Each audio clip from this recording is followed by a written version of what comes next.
For whatever gosh-forsaken reason, you cannot talk about the upcoming election without talking about the world's biggest pop star. The big question is, who did Taylor Swift endorse? I think I have the answer. Let's get into it. Hey everyone, welcome back to Underreported Stories, where I cover the news that CNN, MSNBC, and Fox News fail to report on or don't report on enough. And today you're probably like, Chrissy, how the fuck are you going to talk about Taylor Swift in an Underreported Stories fashion?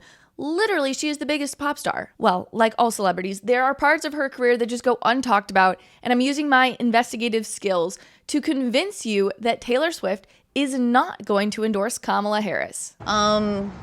Mind-blowing. I want to begin my argument by taking you back to 2012, when Taylor Swift began dating none other than Robert F. Kennedy's son, Connor. The relationship between not just Taylor and Connor Kennedy, but between Taylor and the whole Kennedy family became so intertwined that Taylor actually bought the house across the street from the Kennedy family in Massachusetts and moved in. Newsweek put together a write-up detailing the connection between Taylor Swift and RFK. The article reads, "It would be considered an invisible string, but Taylor Swift has a connection to controversial then presidential candidate RFK for more than a decade. Like I said, when Taylor Swift was 22 and Connor Kennedy was 18, the duo were dating, and their highly publicized relationship was filled with the trappings of just kind of a Nancy Grace movie, but a New England summer.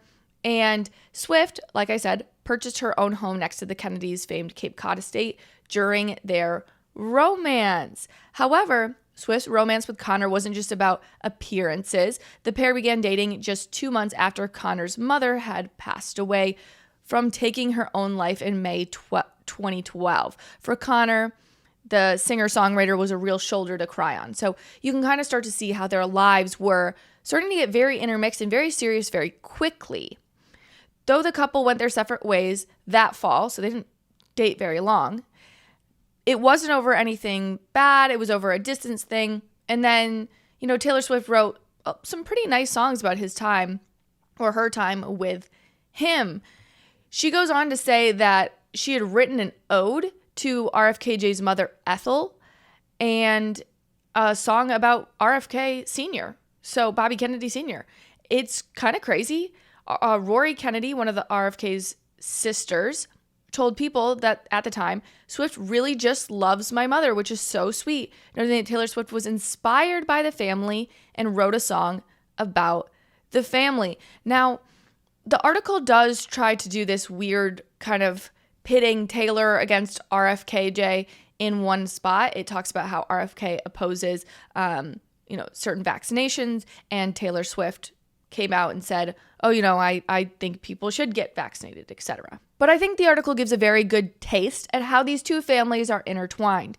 And even news outlets that probably have deep disdain for RFK admit that Taylor has a deep adoration for the Kennedy family, including RFK. But even when Newsweek attempted to pit Taylor Swift and RFK against each other in that whole vaccine quote, notice that it was just a difference of opinion in the year 2020 when it was political suicide in most social circles to hold RFK's opinions on vaccines. A lot has changed in 4 years. And let's say Taylor still holds these views, which I'm sure she does. She took issue with the problem at large. She never name dropped RFK or slandered him in any way, because I truly believe she has a deep adoration for that family. We all know Taylor. She's very quick to throw hate at people and shade at people that she doesn't like. So logically, when someone Taylor has a deep affection for, which I believe we've established, holds many of the same views as her, and then that person goes so far as to condemn the Democratic Party and their candidate,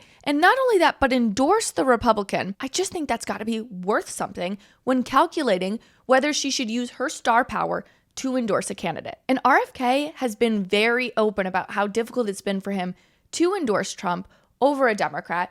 And not only that, he talked on Tucker Carlson about how hard it was for celebrities like his wife to make this transition.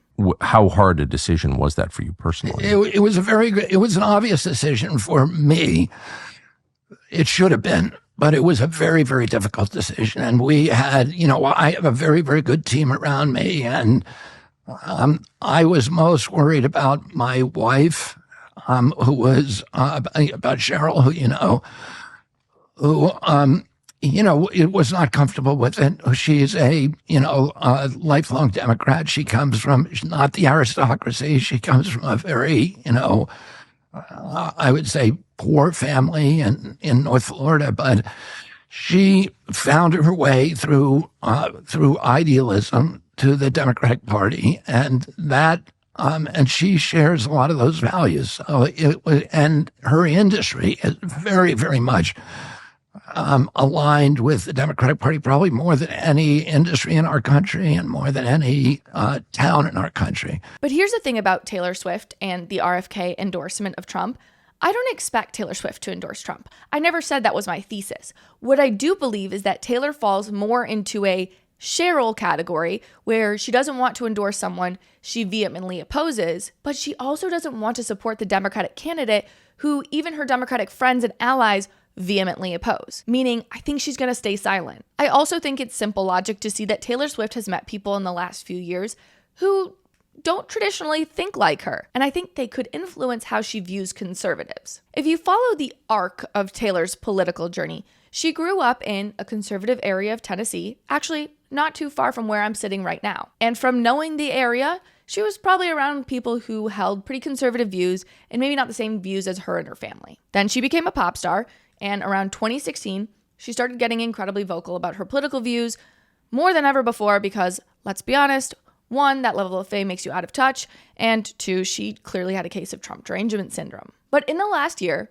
Taylor Swift has been introduced back to the folds of middle America through her relationship with Travis Kelce. She's been staying in Kansas City, and while I will admit she's staying in mansions, she's like not in the stands with the people of Missouri, sometimes it just takes seeing a different part of the country to realize that different people aren't bad people. Republicans in Missouri go to NFL games. They're not like demons as MSNBC would portray them. They're just people. And I think when you're like Taylor Swift and you've lived in a bubble for so long, seeing middle American people having fun, being happy, it's harder to demonize these people. And another Kansas City connection that I think could influence Taylor's thinking of conservatives is her relationship with the Mahomes family. So if you're not familiar, Patrick Mahomes is the quarterback of the Kansas City Chiefs and works with Taylor's boyfriend, Travis Kelce. Taylor has become very close friends with Brittany Mahomes, who is Patrick's wife. And Brittany Mahomes is seemingly a Trump supporter. There was actually very recently some drama because Brittany Mahomes liked Trump's Instagram post of the 2024 GOP platform. God forbid.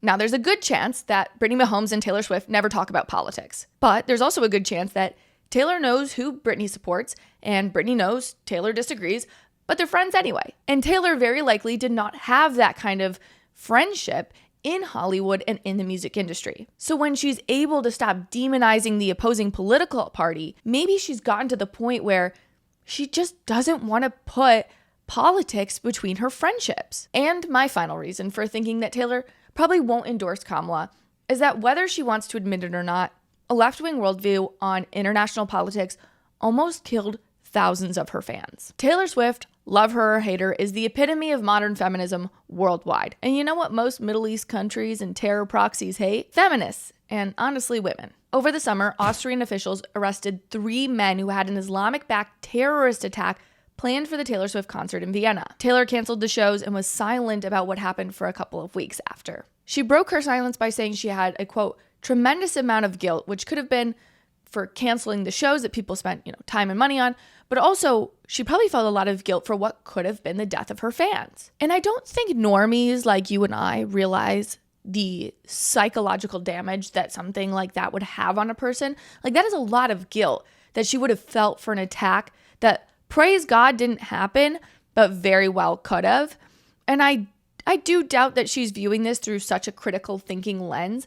But if she were, we don't know her that well, then endorsing a candidate whose 4-year tenure resulted in the emboldening of the very terrorists who would love to see her and her fans, Well, and I think it's a very real possibility that Taylor would remain silent on politics this year. Yes, I would like that very much indeed. I've laid it all bare for you now, so feel free to agree or disagree in the comments. If you're a real one and watch this whole episode, please drop the microphone emoji so I know you're involved in our online community. Thank you, friends. See you here next time. Thanks so much for watching. If you liked what you heard, please be sure to give this video a thumbs up and leave a comment about how beautiful, stunning, and funny I am.